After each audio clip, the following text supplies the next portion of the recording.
Yechia Melech HaMashiach, une première mondiale, on a décidé de retour de chez le Rabbi Melech HaMashiach, qu'on ne peut plus rester comme ça. D'accord? Et tout ce qu'on a fait, c'est bien beau, mais concrètement, la face du roi, le monde entier n'a pas encore vu, alors qu'on sait qu'il est déjà là. Donc on a décidé, on a pris sur nous, avec l'aide de Dieu bien sûr, et les forces du Rabbi Melech HaMashiach, son sage Shaliach, de dévoiler le Dvar Malchut au monde entier, Bezrat Hashem. Donc on va commencer par Shabbat Bereshit, Dvar Malchut. Ok, la parole du roi, l'édit royal, une première mondiale en français, c'est un résumé, Baruch Hashem. Bien entendu, ceux qui veulent l'étudier en profondeur, il faudra le prendre en direct dans les livres du Rabbi, les 5 livres du Rabbi Melech HaMashiach, mais ça c'est un résumé fantastique qui a été fait en français par des amis Baruch Hashem, dont on salue le travail pendant des années Baruch Hashem. 3-4 ans ils ont mis pour faire ce saint livre, parce qu'ils ont commencé d'abord à dévoiler chaque sikha, chaque semaine, les offrir au plus grand public en Eretz Israël, en Eretz HaKodesh, à tous les francophones, et le faire parvenir à Paris. Et une fois qu'ils ont fini tout ce travail qui a duré plus de 2 ans, alors ils ont décidé de faire imprimer le livre. Ça leur a pris encore du temps, et donc Baruch Hashem, on a ce chef-d'œuvre. Les 2 dernières années, celle qu'on appelle le dévoilement de Mashiach, Tafshinun Aleph, Tafshinun Bet, 1991-1992, toutes les paroles du roi, les enseignements pour se préparer, pour préparer le monde à la Géoula et de vivre en direct avec la Géoula. Donc on essaye, j'espère que ça va vous plaire, et moi aussi, mais Ezrat Hashem, et qu'on va prendre ensemble des forces spéciales. Et j'espère que je m'améliorerai de jour en jour pour que ce soit le mieux possible, pour que vous puissiez suivre ce cours avec l'aide de Dieu, ceux qui le voudront bien sûr avec plaisir et avec joie, parce que la Géoula, c'est avec plaisir, avec la Simcha. Donc ce Shabbat Bereshit, on était nous chez le Rabbi Melech HaMashiach, et comme c'est rapporté par le Rabbi que l'influence de ce Shabbat, comme le disent nos Rebbeim, et le comportement qu'on va adopter lors du Shabbat Bereshit, il a une incidence sur tous les Shabbatot de l'année. Donc Baruch Hashem, on a été missionné pour être chez le Rabbi, on a vécu Shabbat Bereshit chez le Rabbi, donc avec l'aide de Dieu, et on n'a pas bougé du 770, donc toute l'année ça va être des merveilles, au-dessus des merveilles, de toutes les merveilles, des merveilles merveilleuses. Pourquoi le Rabbi dit ce Shabbat en particulier a-t-il une influence générale sur les jours de l'année, alors qu'en réalité tous les jours du mois de Tishri ont un impact sur l'année à venir? Comme il est dit, Tishri, Otiot, Réchit, c'est les lettres de Réchit. Quand on les inverse, on les change de place. Tishri de l'étymologie de Réchit, c'est-à-dire le commencement de l'année. Le mois de Tishri est rempli de fêtes, à commencer par Rosh Hashanah, qui est la tête et dirige toute l'année. De cette manière-là, Yom HaKippurim se nomme également Rosh Hashanah, puis vient la fête de Sukkot, qui est le temps de notre joie, jusqu'à Simchat Torah. Pourquoi donc souligner l'influence du comportement adopté pendant chaque Shabbat Bereshit? La réponse est que Shabbat Bereshit signale le passage entre le mois de Tishri, qui est rempli de fêtes, et tous les autres jours de l'année où il n'y a pas de fête. Étant le dernier Shabbat de Tishri, il est aussi sa finalité et son résultat. Il porte l'élévation, la perfection de la conclusion des fêtes de Shmini Atzeret et Simchat Torah, qui rassemblent Atzeret du langage de Klita, c'est-à-dire recueillir, recevoir, et font pénétrer intérieurement tous les jours du mois de Tishri. Il est le Shabbat qui bénit le mois de Marcheshvan, le mois des jours profanes, le premier mois de l'année où il n'y a pas du tout de jour de fête. Ici commence l'essentiel du travail de Yaakov Allah sur son chemin justement, c'est-à-dire vers les sujets du monde et les travaux profanes. Un homme sous sa vigne et sous son figuier. Étant donné que Shabbat Bereshit contient en lui les sujets du dernier Shabbat de Tishri, et il bénit aussi le premier mois des jours profanes de l'année, de ce fait, il donne une force particulière à tous les jours de l'année. Le mois de Tishri, lui, est séparé de par son élévation par rapport à tous les mois de l'année, car il comporte beaucoup de mitzvot, de commandements divins. Comme c'est rapporté dans le Midrash, il est rempli de tout. Ce n'est donc pas sûr que toute cette élévation puisse poursuivre son influence le mois suivant. Shabbat Bereshit, par contre, tombe à la fin du mois de Tishri et au début de l'année des jours profanes, comme nous pouvons le remarquer dans le mot Bereshit, qui signifie commencement. De plus, la paracha Bereshit est la première de l'année, le début de la lecture de toutes les parachiotes de la Torah réparties tout au long de l'année. Ce Shabbat est donc un intermédiaire entre les fêtes de Tishri, qui sont des fêtes générales, qui influencent sur l'année et les jours profanes à venir, à commencer par le mois de Marcheshvan, qui est un mois où il n'y a aucune fête. Le nom Bereshit vient de la paracha Bereshit, laquelle débute toute la Torah, qui sera lue le reste de l'année.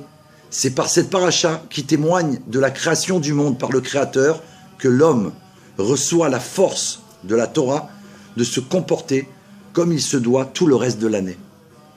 Je fais une parenthèse, donc on était là-bas, Baruch Hashem, on a pris toutes les forces pour vous, puisque Yechiel Meller, c'est le représentant des Juifs de France. Alors, toutes les forces que Akadosh Baruch Hu nous a accordées, que par le pouvoir du Rabbi Meller HaMashiach, qui me transmet pour vous, tous les Juifs de France à travers le monde entier, et bien sûr, chaque chaliard dans le monde, pour chaque pays du monde où il y a des enfants d'Israël, bien entendu. Bon, et Sarfat, c'est spécial, hein. Ça reste entre nous, hein. On est quand même number one. Yechiel Meller. Tout ceci parviendra à nous convaincre, comme le Rabbi dit, plus encore lorsqu'on comprendra l'observation des sages sur le mot Bereshit, lequel n'est pas auparavant Dieu a créé, ou encore d'abord Dieu a créé, mais plutôt au commencement, Bereshit, comme c'est rapporté dans le Midrash Tanchuma, sur notre paracha, pour la Torah qui s'appelle Reshit Darko, le début de son chemin, ou pour Israël, Reshit Tevuato, le début de sa récolte. On va tout récolter, la Géoula, les trésors, les perles précieuses, tous les diamants qu'on a fait à travers les mitzvot, la folie. Compte tenu que le premier sens de Bereshit dans l'explication des sages vient annoncer le commencement de la création du ciel et de la terre, les autres degrés de compréhension qui visent l'importance de la Torah et d'Israël ne peuvent contredire le sens premier et doivent nécessairement avoir un lien intrinsèque avec lui. C'est donc pour Israël et la Torah qui ont précédé la création que le ciel et la terre ont été créés, bien qu'ils soient Israël et la Torah sans aucune commune mesure plus élevée que la création. Et vous avez remarqué que le Rabbi cite Israël avant même la Torah. Baruch Hashem, c'est expliqué dans le Tanya Kadisha, ça fait partie d'un autre cours, mais bon, aujourd'hui c'est Dvar Malchut. Il y a lieu d'expliquer tout cela selon les paroles de nos sages, puisque Bereshit est l'intention et la finalité de la création. Pour la Torah qui s'appelle Réchit, commencement, et Israël qui s'appelle Réchit aussi, commencement. Lorsqu'on dit que la Torah et Israël sont Réchit, en effet, la pensée d'Israël a précédé toute chose chez Akadosh Baruch Hu. Midrash Bereshit Rabbah, chapitre 1, on peut voir la référence. On ne discute pas alors uniquement sur la manière dont ils sont totalement au-dessus de la création, car il n'est pas convenable de prime d'abord de dire qu'ils sont le commencement de la création et que de ce fait, la création est créée pour eux. La Torah et Israël sont le commencement de la création et c'est pour eux que la création est créée. Tout le monde entier est créé pour la Torah, pour Israël. Mais comme on a vu avant, pour Israël et pour la Torah. Ainsi que nous l'apprend le mot Bereshit. En effet, la signification de Bereshit est comme le début de la récolte qui se réfère à Israël. Et le début n'est pas séparé du reste de la récolte, mais se trouve uni comme une même entité avec elle. Nous comprendrons selon l'Admour Hazaken, le Baal HaTanya, qui explique justement dans le célèbre livre de la Géoula, le Tanya Kadisha, le Tanya Saint, à propos de « Tu nous as choisis d'entre tous les peuples et toutes les langues », qu'il s'agit du corps matériel qui ressemble à tous les corps des peuples du monde. Quand on se voit, on a l'impression d'être pareil. Le choix, il a été fait sur un choix où les deux corps, ils sont identiques. Et pourtant, Hachem, il a choisi les enfants d'Israël. Le choix s'effectue à partir de deux choses identiques, car dans les choses qui n'ont pas la même nature ni le même niveau, il n'y a pas lieu de parler de choix véritable, mais d'un calcul sur la qualité proportionnée à l'intensité du désir de celui qui effectue ce choix. C'est à partir de cet état d'esprit que la perfection de la Torah n'apparaît que telle qu'elle se trouve ici-bas, car la Torah n'est pas dans le ciel, elle est ici, et on travaille avec nous, et nous on décide, les sages, les chachamim, que Mashiach, il doit être là déjà. La cite, il y a des choses qui ne sont pas marquées, Mechila, mais j'ai pas fait les chaïm pourtant. La situation matérielle du juif dépend justement des décrets de la Torah, jusqu'à ce que la Torah soit transmise pour s'habiller dans la matérialité des choses de ce monde, ce qui est l'essentiel des mitzvot, des commandements. Dans les lois et par la fusion des lettres avec de l'encre sur un livre, voilà, de l'encre sur un livre, et on vit avec Mashiach. Alors, lorsque la Torah se trouve dans le monde, se dévoile sa grandeur essentielle, et sa récompense est plus qu'un trésor ou des perles chères. La totalité de la Torah est interdite au peuple non juif, ainsi que nous l'avons dit auparavant à propos du corps matériel du juif. Toutefois, il y a une différence déterminante entre la Torah et le peuple juif. La Torah, même telle qu'elle est descendue ici-bas, reste dans sa sainteté. Par contre, le corps du juif possède une existence créée et matérielle, et plus encore. Et tu nous as choisi le choix de l'essence divine, l'essence d'Akadosh Baruch Hu. C'est justement dans le corps matériel du juif que la pensée d'Israël a précédé même la Torah. C'est pourquoi le respect de la Torah n'est pas une condition sur le choix que l'essence a fait du corps du juif. C'est trop beau. D'après ce que nous avons dit, il sera plus facile de comprendre la nouveauté dans l'explication des sages de mémoire bénie sur Bereshit, à savoir pour la Torah qui s'appelle Réchit et pour Israël qui s'appelle Réchit. Et l'essentiel même de la nouveauté de cette explication est celle-ci. Le Rabbi va nous expliquer, bien entendu. Il nous pose tout sur la table, Baruch Hashem, il nous dit ça, c'est ça, ça, c'est ça, ça. Chaque perle précieuse, il nous dit combien ça vaut. Et c'est à nous, pour l'éternité, Bezrat Hashem. Donc, le Rabbi, il dit, d'après ce qu'on a dit, il sera plus facile de comprendre cette nouveauté dans l'explication des sages.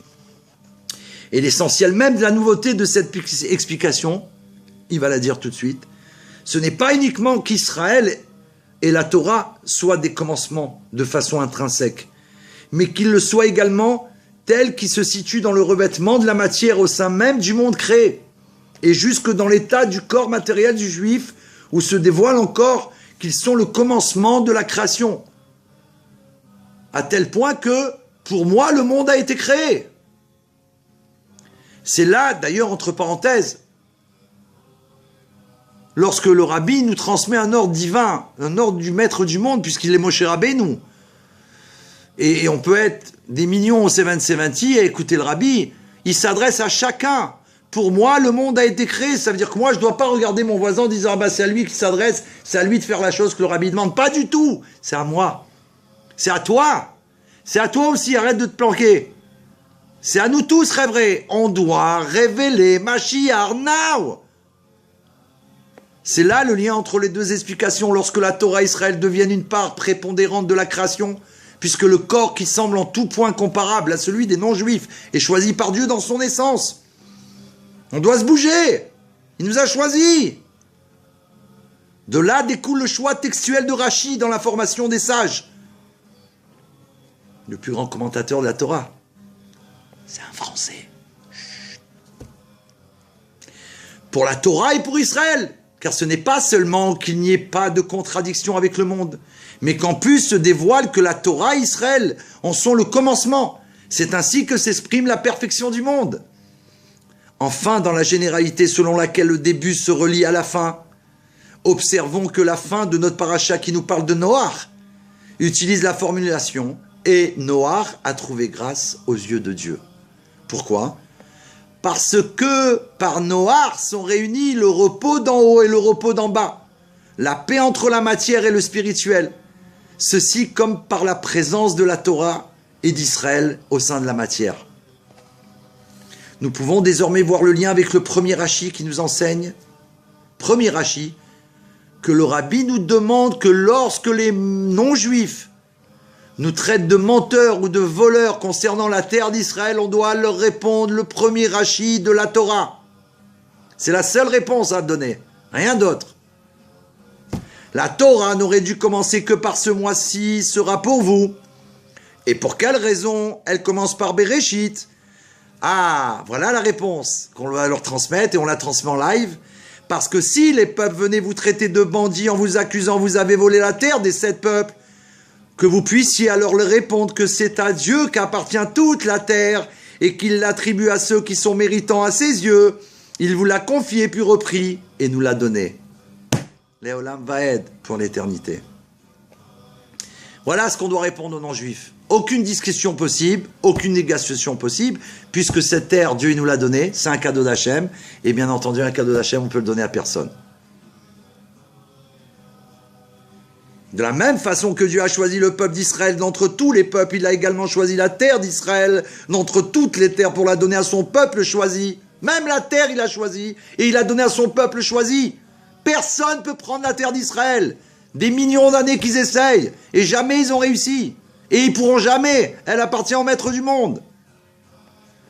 Et lorsque l'on relit cela avec les autres parachiotes du livre de Bereshit, nous allons parvenir à la paracha Lech Lecha, juste après Noach, où Dieu accorde la terre de son choix au peuple de son choix par l'intermédiaire du patriarche Avraham, le premier juif.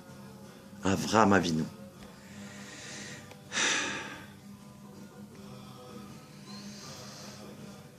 Abraham, par lequel le Créateur dévoile la véritable situation du Juif dans la matière créée, l'héritage de Abraham et du choix de Dieu. Par tous ces points, on saisira également l'élévation du Shabbat Bereshit qui est dans l'ordre de cette charnière qui se situe au-dessus du monde et dans le monde. On lit alors toute la paracha Bereshit et il est encore lié au fait desquels il est dit qu'elles sont cet instant privé qui n'appartient qu'au peuple juif qui s'isole alors avec Dieu dans la joie de la fête et de la Torah. Toutes les fêtes ont été avec Akadosh Baruch Hu, que le peuple juif. Et puisque nous sommes entre ces deux périodes et que nous lisons la paracha Bereshit, alors se dévoile le sens de Bereshit, selon l'explication de Réchit Darko et Réchit Tevuato, les deux commencements pour lesquels le monde est créé. Et nous recevons cette force particulière du peuple juif d'être ce peuple choisi par Hachem, soit dit choisi par le maître du monde. D'après ce que l'on a dit, que l'élévation du peuple juif en tant que peuple choisi vient justement de sa situation au sein du monde matériel, nous devons tirer une conclusion quant à la manière dont le juif doit accomplir son service de Dieu, son avodat Hachem. Et particulièrement pendant le temps de l'exil, là il reste un instant, on a terminé. Mais cet instant, il faut le faire à la perfection. Qu'est-ce qu'Hachem attend de nous, c'est vrai. Frère, le rabbi nous dit dans les détails, annoncer au monde que le Mashiach est déjà là. Et chacun va obéir au Melech HaMashiach et s'accomplir véritablement. Les enfants d'Israël totalement. Et les Havdil, tous les non-juifs qui doivent respecter les 7 lois de Noé.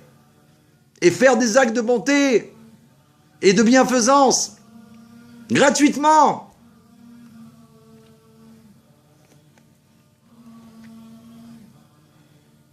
Puisque le monde entier est créé pour le peuple d'Israël, même dans les situations les plus basses du corps matériel dans l'exil, il reste le Réchit, le commencement, pour lequel le monde a été créé, étant le peuple choisi par Dieu, et il ne saurait y avoir de changement par rapport à cela. Impossible. Un choix de Dieu, il est éternel. Dieu, il ne change pas. Il n'a jamais changé, et il ne changera jamais. De plus, si l'élévation du juif en tant que Réchit ne correspondait qu'à sa situation de corps et âme réunis, tels qu'ils sont en comparaison avec les non-juifs, ce ne serait là qu'une élévation conditionnée.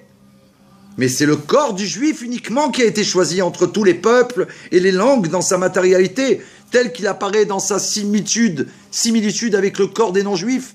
Et de ce fait, le choix divin garde son statut d'éternité. Dès lors, il est compréhensible que même lorsque le juif se retrouve sous la domination des gouvernements, car nous avons été exilés de notre terre à cause de nos fautes, ça c'est le texte de la prière des jours de fête, et que l'on ne perçoit pas la situation de Réchit de l'âme juif, le corps, lui, garde cette élévation inconditionnelle qui provient du choix fait par l'essence de Dieu. De ce fait, ce n'est pas uniquement que les juifs ne sont pas assujettis aux non-juifs dans le degré de leur âme, mais ils ne le sont pas également dans leur corps, et plus encore, même dans le temps de l'exil, ils sont, de par leur corps, dans une situation de Réchit, de commencement et de suprématie par rapport aux peuples du monde qui n'ont été créés ainsi que toute la création, que pour les enfants d'Israël. Jusqu'au stade où la grandeur des nations est dépendante de leur rapport avec le peuple juif, comme c'est rapporté dans le Mechilta, Parashat Beshalach, et aussi dans le Zohar, que dans toutes les générations et tous les temps, le peuple sous l'emprise duquel le peuple d'Israël subit son exil est au-dessus de toutes les autres nations. Toujours. Et tout ceci, même lorsque l'on conçoit que le peuple juif subit la domination des non-juifs et que le décret de la royauté est un décret selon la loi de la Torah également, comme c'est rapporté dans la Gemara Brachot, et vous ne vous rebellerez pas contre les peuples, parce que c'est voulu par Hachem, et nous on a accepté avec joie de faire sa volonté, et de passer tous les îles et de les traverser, et de réussir et de tout transformer. Et là c'est terminé, Baruch Hachem. C'était pas dans le texte. Hein. Car ce n'est pas par crainte que l'on subit ce joug pendant le temps de l'exil au cœur des nations du monde, mais parce que, par cette même vérité qui affirme que le Créateur nous a donné la terre d'Israël comme héritage, il a également donné les contrées du monde aux peuples non juifs, depuis les terres d'Ammon et Moab et au-delà du Yarden. Enfin, en finalité, c'est marrant parce que nous, on ne s'est jamais préoccupé d'aller chercher ou récupérer les terres des autres pays ou des autres peuples. Nous, on sait que Dieu leur a donné, on leur a laissé, on les laisse tranquilles. Mais ce qui nous appartient, ce que Dieu nous a donné, c'est pour nous, pour l'éternité. En finalité, compte tenu que l'exil au sein des nations est voulu par le Créateur, c'est voulu par Hachem, donc tout est du bien, véritablement. Les mesures de générosité accordées par les peuples qui viennent en aide au peuple juif dans son service de Dieu, c'est-à-dire ceux qui nous aident à réaliser Torah Mitzvot dans les endroits où on se trouve partout à travers le monde, ne sont en fait accordés que par la main de Dieu lui-même. C'est Dieu qui donne tout ça. Il choisit des agents. Et si ces agents à travers le monde font la volonté de Dieu, alors ils ont le mérite de donner ce que Dieu il a accordé au peuple juif. Et s'ils changent d'avis, oui, tout d'un coup ils ont de l'orgueil et ils pensent que ça vient d'eux, alors Akadosh Baruch Hu, il enlève leur choix sur leur délégation, il donne à quelqu'un d'autre ce qu'il a décidé de donner au peuple juif. C'est accordé que par la main de Dieu lui-même, lequel opère au sein de l'exil également, par l'intermédiaire des peuples. Devançons l'observation de ce qui est désormais un fait accompli, à savoir que plus nous nous rapprochons de la Géoula, de la délivrance ultime, et plus les non-juifs s'accordent sur la grandeur du peuple juif. Comme l'on sait que les non-juifs appellent le peuple juif le peuple choisi. Et ceci toujours plus fortement, génération après génération, jusqu'à notre génération, et en particulier aux États-Unis, qui est un pays de générosité, qui permet aux enfants d'Israël d'exprimer ouvertement leur judaïsme, et qui vont jusqu'à soutenir la terre d'Israël. Et on voit ça maintenant dans beaucoup de pays dans le monde entier, notamment la France, Baruch Hashem. Bien sûr, ceci a été rendu possible par l'abnégation et l'influence positive des sages des générations précédentes, et particulièrement par le mérite des princes de la lignée de Chabad, qui depuis l'Admour Hazaken se sont occupés des sujets du monde. Comme l'on sait qu'à son intervention pour la victoire du monde, pour la victoire d'Alexandre, le tsar de Russie, sur Napoléon, que c'est grâce à l'Admour Hazaken qu'on a obtenu la victoire. Ça, les Français, ils ne le savent même pas, c'est pas rapporté dans leur livre d'histoire. Et pourtant, Baruch Hashem, ça s'est passé grâce au premier rabbi de Chabad, qui était poursuivi d'ailleurs par Napoléon, et qui a triomphé. C'est lui qui y a fait perdre la guerre, pour le bien des enfants d'Israël. Pour le bien spirituel du peuple juif, nous voyons donc aujourd'hui que c'est également un bien matériel, puisque les Juifs peuvent désormais quitter ce pays. Et qu'il soit de sa volonté que les choses aillent en s'améliorant et en grandissant toujours plus pour le bien du peuple juif, qui doit être capable d'affirmer sa possession sur la terre d'Israël, laquelle fut précédemment accordée par Dieu aux 7 peuples, et que par sa seule volonté, il nous l'a ensuite donnée en héritage. Et comme cela a été annoncé lors d'un regroupement des peuples du monde, que la terre d'Israël, et en particulier Hebron, appartient au peuple juif, ainsi qu'il est écrit dans la Torah, et dans leur langage, la Bible, qu'ils considèrent aussi comme un livre saint. Là-bas aussi, c'est rapporté dans leur livre, qu'ils appellent le livre saint, la Bible, que la terre de Hebron, elle appartient aux enfants d'Israël, la terre d'Israël, qu'elle a été donnée en héritage à Abraham et que lui-même il a acheté, payé. C'est rapporté aussi. Et comme cela a été annoncé lors d'un regroupement, donc on l'a dit, ça a été tamponné par les nations du monde. De ce fait, et de la manière la plus objective, il est totalement faux de laisser entendre que la situation des Juifs en terre d'Israël dépend de la générosité des peuples du monde. Car la survie du peuple de Dieu sur la terre, sur sa terre, dépend uniquement de Dieu lui-même. Et sa situation est l'éternité. Je suis Dieu, je n'ai pas changé, et vous, le peuple juif, n'avez jamais été exterminé. C'est la folie. Deuxièmement, chaque juif sait bien que le commencement de la Torah est Bereshit, ce que Rashi explique pour la Torah qui s'appelle Réchit, commencement, et pour Israël qui s'appelle Réchit. Il est donc facile de comprendre que les non-juifs ne sont pas les propriétaires des enfants d'Israël. Et puisque la Torah est introduite par Bereshit, que ce soit la Torah orale ou la Torah écrite, et qui contient même tout ce que l'élève expérimenté dévoilera au futur, comme c'est rapporté dans le traité Megillah, la Torah étudiée et tous ses rajouts à travers les siècles, Il est donc compréhensible que tout se construit à partir de la Torah qui s'appelle Réchit et du peuple juif qui s'appelle Réchit, pour lesquels tout existe. Et pour tout ce qui touche à la sécurité du peuple juif sur la terre d'Israël, nous rapporterons ici le texte de la Halacha dans le Shulchan Aruch Orach Chaim.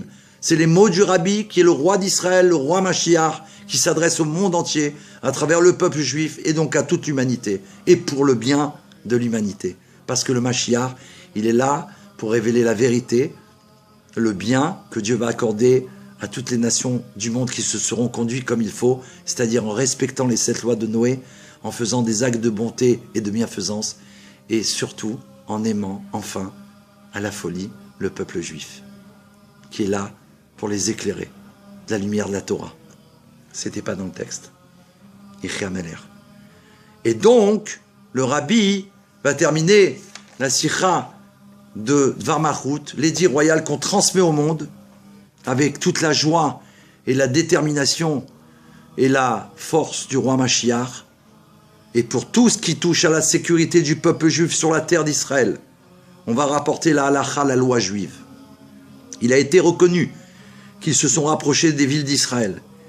S'ils sont venus parce qu'ils convoitent des biens matériels, on ne transgressera pour cela le Shabbat. On transgressera le Shabbat. On ne transgressera pas le Shabbat s'ils viennent que pour convoiter des biens matériels. Par contre, s'ils sont en route pour attenter à la vie, ou simplement sans intention précise, et que l'on puisse craindre qu'ils soient là pour attenter à la vie, et même s'ils n'ont fait que projeter de venir, alors on sortira à leur rencontre, les armes à la main, et l'on transgressera pour eux le Shabbat. Ça, c'est la halacha. Ça, c'est la parole du roi Mashiach qu'on doit faire, obéir.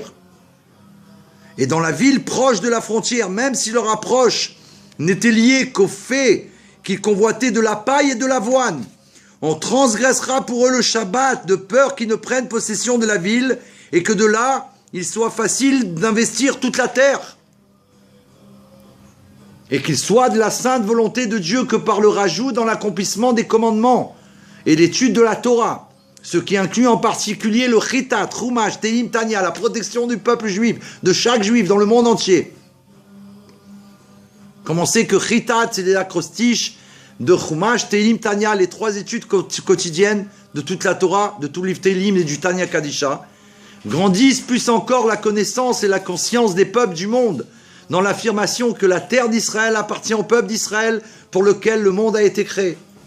Et le Rabbi termine, et qu'immédiatement, ce Shabbat Bereshit même, se dévoilent les merveilles de Dieu en allusion dans l'année des merveilles, par le Nun de l'année, Nun Bet, c'était en 1992, Tafshin Nun Bet, et jusqu'aux merveilles de la Géoula Mitid Vashlema, la Géoula, la délivrance complète, véritable par notre juste Mashiach, Tekef Miad Mamash, véritablement, now, Ichia Meler, c'était une première mondiale, que tout de suite se révèle l'essence de Dieu sur terre par l'intermédiaire du roi Mashiach, qu'on puisse voir la face du roi Mashiach qui va aider tout le peuple juif, bien sûr, et toutes les nations du monde, enfin, à faire que ce monde soit un véritable diamant.